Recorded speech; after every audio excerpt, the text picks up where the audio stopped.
After not seeing him for a month, Jon thrust a divorce lawyer's business card at me without even asking, "Are you okay?"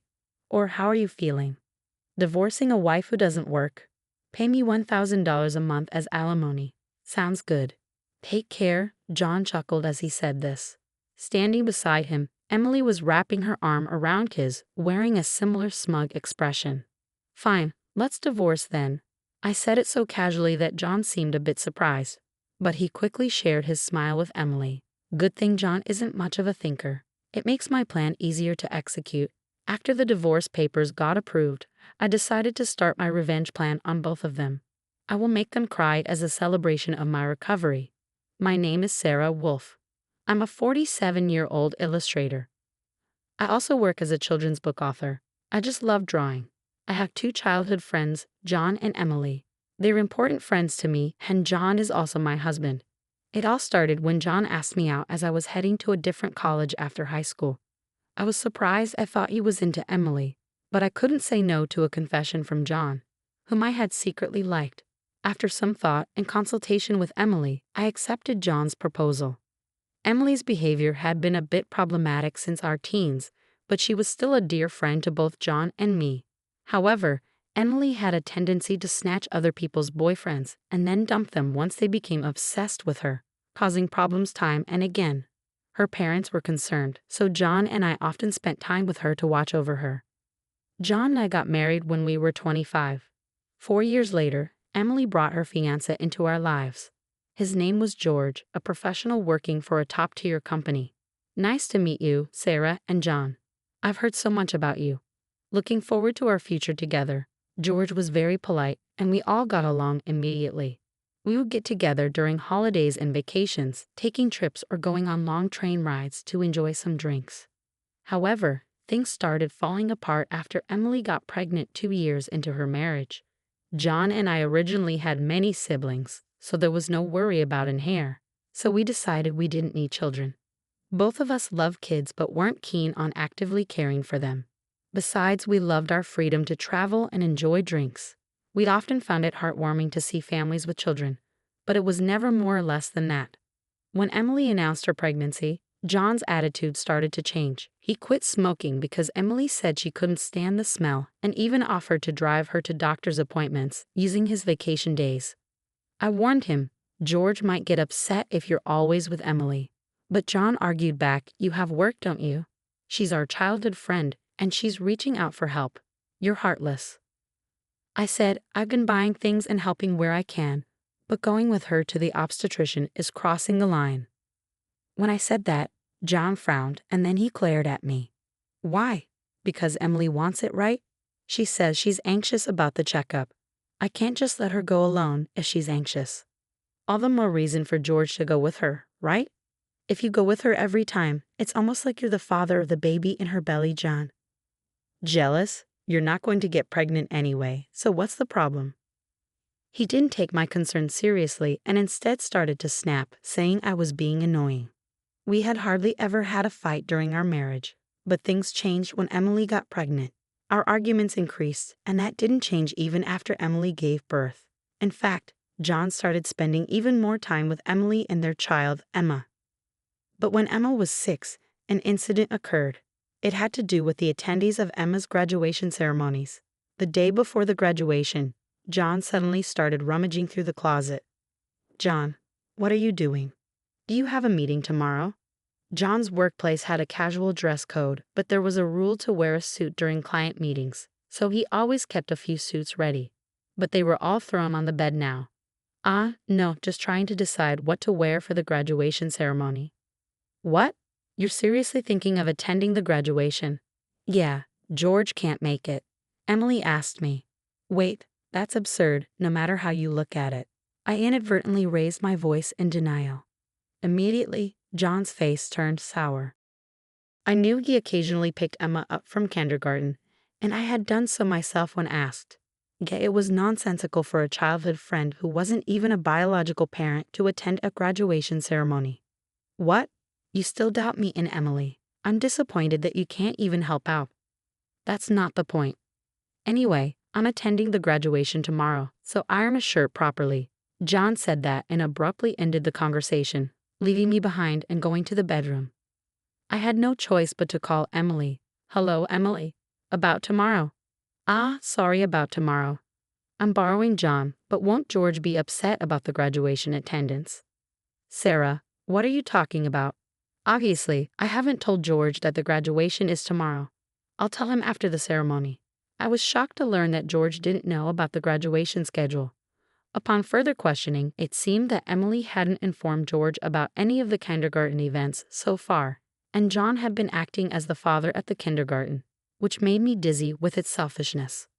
Wait a minute, Emily. Isn't that extremely unreasonable? It's disrespectful to George, and just because he's a childhood friend. What's wrong, Sarah? You're scary. Well, see you tomorrow. Wait, Emily. I was trembling with anger at Emily, who unilaterally hung up the phone. Still, in the end, I ironed a shirt, prepared a tie, and the next morning saw John off to Emma's graduation ceremony. Since then, Emily and John started going out more frequently, from once a month to once a week, and then to 3 times a week. Eventually, even George seemed to have some suspicions, and one day, while John and Emily were out, he visited our house alone. I'm sorry for visiting you late at night. There's something that's been bothering me. Is it about the 2 of them? Yes, I would like you to take a look at this. George showed me the GPS history he had installed in Emily's car. It showed that she had been staying at a hotel 3 times a week. All of those days she was out with John, and just by looking at George's face, I understood what that meant. What do you want to do, George? I want to take revenge on those 2. Me too. I can't forgive them for betraying us after all this time. We started planning our revenge on them secretly. First, I started by increasing my income because I had been busy doing housework and taking care of Emma. My income had drastically decreased. George switched to working from home, and when Emily and John would go out, he would bring Emma to my house, and we would take care of her together. Neither Emily nor John realized that we knew about the relationship, and we were able to gather solid evidence. Once we had collected enough evidence and were ready to take our revenge, we discovered a shocking truth about Emma. George and I struggled with the decision, but we both agreed that we didn't want to hurt young Emma, so we decided to wait until she was an adult to take our revenge. However, even though we decided to endure for 10 years, I was struck with a serious illness. I needed long-term hospitalization, and even at best, I wouldn't be discharged for at least 2 years. Although I could work from a hospital room, it was certain that I would have to reduce my workload. After informing George about the situation, I consulted John. However, John's reaction was no different from when we were making small talk. I'll visit you once in a while. I felt that John no longer had any affection for me, as he didn't even ask about my condition or the name of the disease. In reality, John only visited once a month or once every 2 months, and after Emma's 15th birthday, she started acting strangely. Although she used to visit me almost every day right after I was hospitalized, she became distant after her 15th birthday. However, neither George nor I could figure out why, and we were puzzled. Even when we asked Emma, she just said, "Don't worry about it." However, we ended up learning the reason from John, who rarely showed up. Hey, it's been a while. Yeah, it has. John, who had completely transformed into a flashy appearance, walked in without even knocking.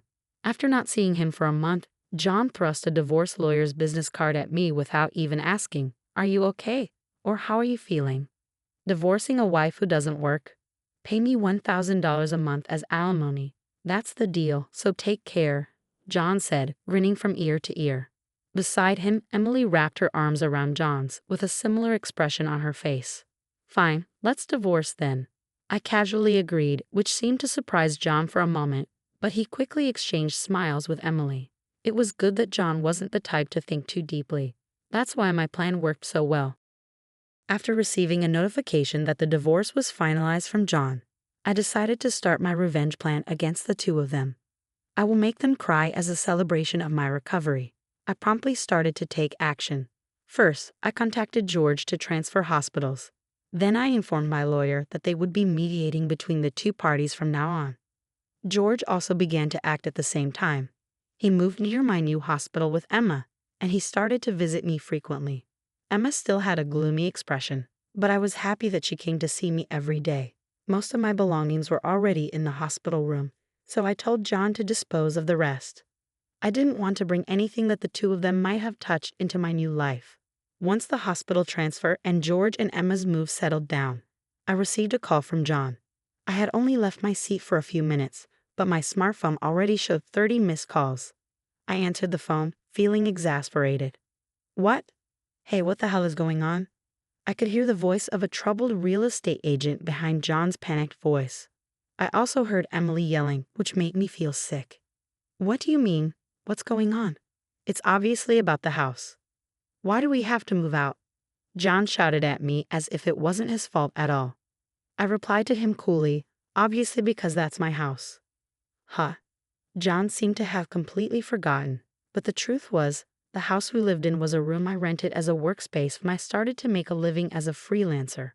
At that time, I didn't have enough income to maintain 2 houses, and Jon didn't have enough income to live alone, so he ended up moving into my place. Therefore, Jon had never paid the rent or utility bills for that room. Although I received some money from him for living expenses, it wasn't enough to maintain the place.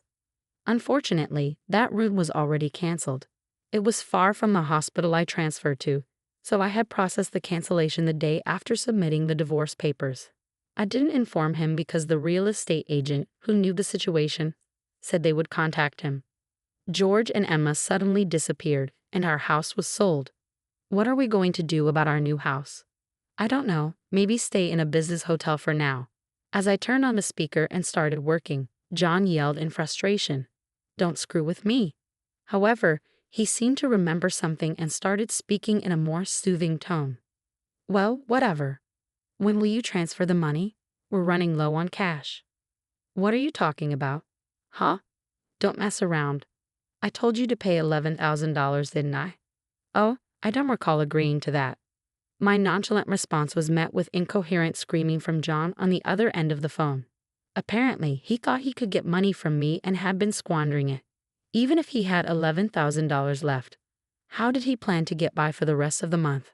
Hey, don't just stay silent. Say something. There's really nothing to talk about. My retort left Jon momentarily dumbfounded, but he soon started yelling again. Growing increasingly annoyed, I addressed Jon in as cheerful a tone as I could muster. Anyway, we're basically strangers now, so please don't contact me anymore. You'll hear from my lawyer. Huh? Lawyer? Hey, wait a minute. I hung up without listening to Jon's response. He tried calling back several times, but I ignored it, and eventually the call stopped. However, angry that I didn't answer, Jon started ignoring calls from my lawyer. He certainly had a childish side, but I never imagined he'd be the kind of person who didn't mind causing trouble for others. I sighed deeply at Jon's selfishness. A few months later, after a temporary discharge from a hospital, I visited Jon's parents' house. In front of me were Jon and Emily, both looking small and trembling. You telling my parents is a low blow. Oh, I just reported that we got divorced. Jon glared at me in response to my answer, but he shrank back under his father's stern gaze. Actually, I had a great relationship with my in-laws, even visiting and dining with them when Jon wasn't around. Despite being so well loved, I felt it was wrong not to share the details of our divorce, so I went to visit them. Is it true that you're remarrying Emily? Yes, it's true. Emily, Emma, and I are going to start over as a family. What are you talking about? Your only family is Sarah. She's not my family anymore. Jon's words made his father frown with a look that seemed to say, "Give me a break." Jon shook his head a few times, then handed me a piece of paper. It was a bill from a nearby luxury hotel. What's this? It's the bill from the hotel we stayed at. Jon, acting as if it was obvious, pointed at the bill on the table, then suddenly collapsed. Oh, what the heck, Mom? I didn't raise you to be like this. My mother-in-law, gasping for breath, was met with a look of disbelief from Jon. Next to him, Emily wore the same expression. Why are you so angry? It's just that the family is changing because I'm getting married. Plus, you'll have a grandchild, a blood-related one at that. Aren't you happy? You two didn't. My mother-in-law, looking as if she couldn't believe what she was seeing, glanced at Jon, then turned her gaze to me. Both my in-laws understood that I didn't want children and still treated me as their own daughter. Of course, they treated Emily, my childhood friend, similarly, but there was always a boundary between a daughter-in-law and a friend. I remembered Emily often complaining about that, so I was certain my mother-in-law wouldn't be happy about this situation, and Emily should have known it too. You adore Emma, right? It'll be your grandchild, so you'll be happy, right? It's because she's a child I've known since she was little. Oh, but half of her blood is from Jon, right? Even after all this, Emily, showing no sign of remorse and acting as if she couldn't understand the problem, gave me goosebumps. At that moment, someone who had been silent until now spoke up. Enough already. It's disgusting. Emma, who had been playing with her smartphone in the corner of the room, spoke to Emily without looking up. The room fell into a stunned silence. My dad is the only one I consider my father. Whether we're related by blood or not, he's the only one. But you know, Jon has always been the one to attend your school events. I heard everything from Dad. How he was always informed of the event dates after they were over. How eventually even the events themselves were kept from him. But Dad always said I was his daughter, so I am his daughter. And I will never be yours. Emma glared at Emily as she said this. Then, sitting beside me, she switched to a more concerned tone. You know, when I found out about this, I thought you would hate me. But Dad said that wasn't the case, so I came here today. Emma, I love you so much. You were so kind to visit me every day while I was in the hospital. I was really happy. Sarah, Emma, perhaps relieved of her anxiety, teared up and hugged me tightly. It might indeed be a child resulting from an affair between Jon and Emily, yet it's a child I've taken care of for 15 years. There's no way I don't have affection for her. Speaking of which, Emily, weren't you curious why I wasn't surprised when I found out Emma is Jon's daughter? Emily looked startled. Before she could speak, a new person entered the room. We knew from the start, 10 years ago actually. George suddenly appeared. Understandably so, as she had recently unilaterally demanded a divorce, citing irreconcilable differences. I was shocked when you mentioned divorce. Oh, and unfortunately, you're not divorced yet. The divorce papers are still here. Didn't you notice? I figured it wasn't in Emily and Jon's nature to confirm things, but I couldn't help but be stunned that Emily, despite the 100-day waiting period for women to remarry, had noticed nothing for months. So Emily is still my wife, and Emma is still my daughter. Well, since there won't be a wife, though. Wait, what do you mean? A 15-year-old can choose their parent. That's not true. Emma wants to be with Mom, right? Emily said that and looked at Emma. Emma frowned at Emily and held my hand. Emily was speechless at that and glared at me. Then Jon suddenly burst into laughter. So that's what it is. You two are together, huh? But too bad. Isn't it impossible to live on George's salary alone? Can you stop making weird assumptions? Also, it seems George earns double the amount you think. Emily knows about it. Huh? It's probably a bluff. Besides, it's impossible for you to work while dealing with your illness. You'll just die miserably somewhere. This time, I laughed at Jon's huge misunderstanding. Jon, seeing me start laughing, was getting frustrated. You didn't know about my income, did you? Huh. It's probably just a bit more than a part-time job. No, it's different. My annual income is $500,000. Huh. Jon's eyes and mouth were wide open in shock. Emily was also stunned. In fact, over the past 10 years, I have become a popular children's book author, and my income had skyrocketed from essays, interviews, and the like. Moreover, a film adaptation is planned soon, so my income is skyrocketing. Liar. Oh, do you want to see this? I said that and showed Emily my bank account screen. It clearly showed a large amount of money being deposited every month. Emily was at a loss for words when she saw it. Sarah, let's make up. Huh. Emily was furious at Jon's words, blinded by the money. I watched them blankly and then opened my mouth. Well, if you want to get married, feel free.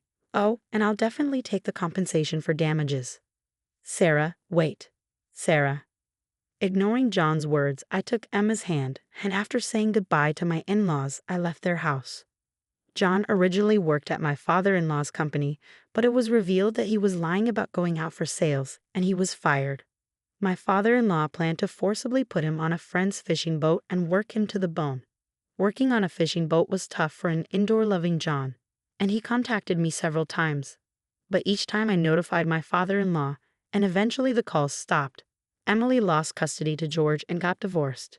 She seemed uninterested in Jon, who couldn't afford luxuries, and didn't seem to chase after him.